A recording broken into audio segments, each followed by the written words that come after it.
Hi friends, வாங்க சமைக்கலாம். இன்றைக்கி நம்ம ஹெல்த்தியான ரெசிபி தான் பார்க்க போகிறோம். கோதுமை ரவா வச்சு உப்புமா எப்படி பண்ணுறதுன்னு பார்க்கலாம். வாங்க, அதுக்கு தேவையான பொருட்கள்லாம் எடுத்து வச்சுக்கலாம். கோதுமை ரவை 1 கப் எடுத்திருக்கேன்.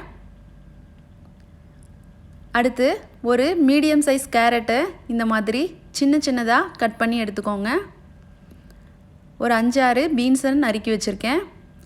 ஒரு சின்ன சைஸ் உருளைக்கிழங்கு, கொஞ்சமாக கருவேப்பிலை, 4 பச்சை மிளகாய், தக்காளி ஒரு சின்ன சைஸ் எடுத்திருக்கேன், 2 பெரிய வெங்காயம். அது கூடவே எண்ணெய் தேவையான அளவு, 1 ஸ்பூன் கடுகு உளுத்தம்பருப்பு, உப்பு தேவையான அளவு. வாங்க எப்படி பண்ணுறதுன்னு பார்க்கலாம். அடுப்பில் ஒரு கடாய் வச்சுக்கலாம். அதில் நம்ம எடுத்து வச்சுருக்க எண்ணெய் ஊற்றிக்கோங்க. எண்ணெய் நல்லா சூடானதும் கடுகு உளுத்தம்பருப்பு சேர்த்துக்கலாம். கடுகு நல்லா பொரிஞ்சு வந்ததும் இதில் நம்ம கட் பண்ணி எடுத்து வச்சுருக்க வெங்காயம் சேர்த்துக்கலாம். வெங்காயத்தை இந்த மாதிரி நீளமாக கட் பண்ணிக்கோங்க. அப்போ தான் சீக்கிரமாக வதங்கி நல்லாயிருக்கும். அது கூடவே நம்ம எடுத்து வச்சுருக்க பச்சை மிளகாய் சேர்த்துட்டு நல்லா வதக்கிடலாம். வெங்காயம் நல்லா வதங்க தேவையில்லை, ஓரளவு வதங்கினாலே போதுமானது. நம்ம காய்கறியெலாம் சேர்த்து வதக்கும் போது வெங்காயமும் நல்லா வதங்கிடும். இப்போ பாருங்கள், ஓரளவுக்கு வதங்கிடுச்சு. இந்த டைமில் நம்ம எடுத்து வச்சுருக்க காய்கறிகள் எல்லாத்தையும் சேர்த்துக்கலாம். சின்ன சின்னதாக நறுக்கி வச்சுருக்க கேரட்,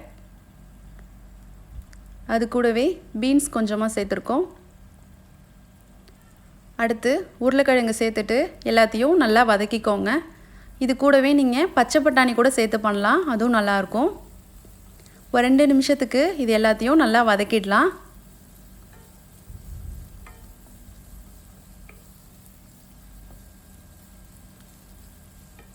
இப்போது எல்லாத்தையும் நல்லா வதக்கியாச்சு. இந்த டைமில் நம்ம எடுத்து வச்சுருக்க தக்காளி சேர்த்துக்கலாம். அது கூடவே கொஞ்சமாக கருவேப்பிலை சேர்த்துக்கோங்க. தக்காளி சேர்த்துட்டு நல்லா வதக்கிடலாம். தக்காளி சின்ன சைஸில் 1 எடுத்துக்கோங்க. தக்காளி ரொம்ப சேர்த்திங்கன்னா புளிக்கிற மாதிரி தெரியும், அதனால தான் சின்ன சைஸில் 1 சேர்த்தா போதுமானதாக இருக்கும். இப்போது எல்லாத்தையும் நல்லா வதக்கியாச்சு. பாருங்கள், தக்காளிலாம் நல்லா மசிஞ்சு நல்லா வதங்கிடுச்சு. இந்த டைமில் நம்ம தண்ணி சேர்த்துடலாம். 1 கப் ரவைக்கு 2 கப் எடுத்துக்கலாம் தண்ணி. இன்றைக்கி நம்ம 1 கப் ரவை எடுத்துருக்கோம், அதனால் 2 கப் தண்ணி சேர்த்துக்கலாம். தண்ணி சேர்த்துட்டு உப்பு தேவையான அளவு சேர்த்துக்கோங்க. இப்போ இதை நல்லா கலந்து விட்டுக்கலாம். இதை நல்லா கலந்து விட்டுட்டு அடுப்பை சிம்மில் வச்சுட்டு மூடி வச்சு நல்லா கொதிக்க விடுங்க. இப்போ இது கொதி வரட்டும். இப்போ எடுத்து பார்க்கலாம். பாருங்கள், நல்லா கொதிச்சிட்டு இருக்குது. இந்த டைமில் நம்ம ரவா சேர்த்துடலாம்.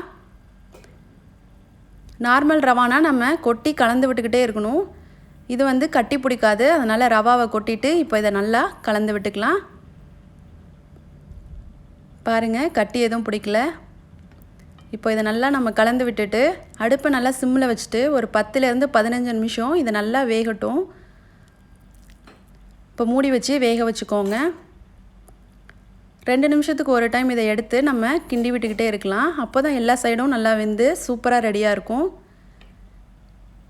இதே மாதிரி நீங்கள் குக்கரில் கூட பண்ணலாம். இந்த டைமில் நம்ம குக்கரில் வச்சு 2 விசில் வச்சு எடுத்திங்கன்னா கரெக்டாக வந்துடும். இப்போ இது இன்னும் கொஞ்சம் நேரம் வேகட்டும். பாருங்கள், நம்ம ஊற்றிருக்க தண்ணிலாம் நல்லா ட்ரை ஆகி உப்புமாலாம் நல்லா வெந்திருக்கு. எல்லா சைடும் வேகிறதுக்காக இந்த மாதிரி நம்ம கலந்து விட்டுக்கலாம். இன்னும் ஒரு 2 நிமிஷம் இது நல்லா வேகட்டும். பாருங்கள், சூப்பராக ரெடி ஆகிடுச்சு நம்மளோட உப்புமா. நல்லா பொல பொலன்னு நல்லா உதிரியாக பாருங்கள், எல்லாம் நல்லா வெந்து சூப்பராக ரெடி ஆகிடுச்சு. அவ்வளோதான், நம்மளோட ஈஸியான ஆரோக்கியமான கோதுமை ரவை உப்புமா ரெடி ஆகிடுச்சு. இது கூட நீங்கள் தேங்காய் சட்னி, ஜீனி வச்சு சாப்பிட்டிங்கன்னா அட்டகாசமாக இருக்கும். கண்டிப்பாக இதை உங்கள் வீட்டில் செஞ்சு பாருங்கள். இந்த ரெசிபி உங்களுக்கு பிடிச்சதுன்னா லைக் பண்ணுங்கள், ஷேர் பண்ணுங்கள். மறக்காமல் எங்கள் சேனலை சப்ஸ்கிரைப் பண்ணுங்கள். தேங்க்யூ.